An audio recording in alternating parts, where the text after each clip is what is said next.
So we harvested all the vegetables from the California garden, bountiful harvest and an important announcement. Coming up in today's episode of California Gardening. Now you might be wondering why I did not post a video in a long time. Well, the reason is California Gardening is moving. We are moving to a new location with a bigger and better backyard and hopefully a much better garden than what we have right now. And more on this later. But first let's look at the harvest we made this month. Starting with hyacinth beans.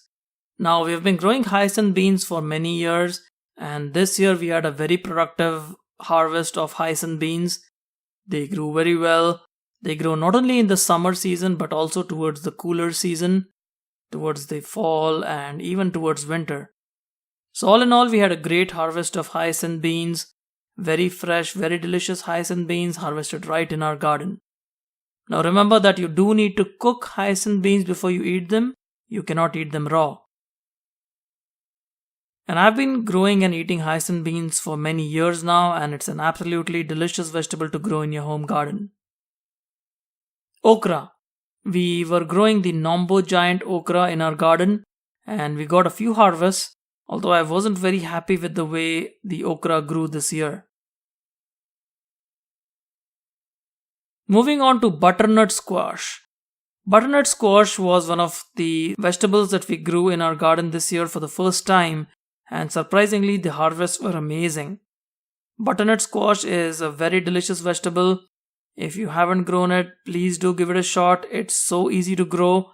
These butternut squashes are almost disease-free. You might get some powdery mildew in some plants, but overall I was very happy with the way these plants grew and I thoroughly enjoyed harvesting these butternut squashes in my garden.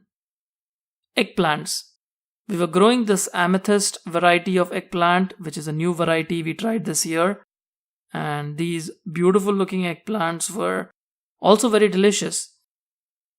We were growing these in whiskey barrel containers and they are sufficient to grow about 2 or 3 plants in just one whiskey barrel.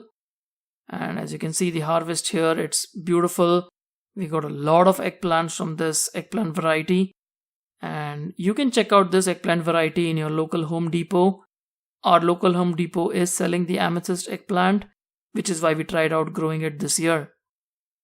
And moving on to bananas. We were growing our Rajapuri bananas, and this banana flower is very nice, very delicious. We harvested a big Rajapuri banana flower from this plant. And if you haven't eaten banana flowers before, I would highly recommend you give it a shot. They are very delicious. And now about what's happening to the California garden. We were busy moving last month and that's why we couldn't post any videos. This is how the new California garden will look like in the future. We have a lot of space in our backyard as well as the front yard, and we are hoping to grow some vegetable raised beds in our side yard, which you see here. This is the new proposed location for the raised beds, and we also will have some dwarf fruit trees along the sides, the side yard, as you can see here. So this will take a lot of time, and you can follow me along in this journey of turning this almost barren land into a productive vegetable garden. And while we are setting up this garden, we have plenty of videos to share. So if you haven't subscribed yet, do hit that subscribe button and we will have new videos for you very soon. And there we have it, folks. That was our episode on the August episode for California gardening. We'll see you again soon. Happy gardening.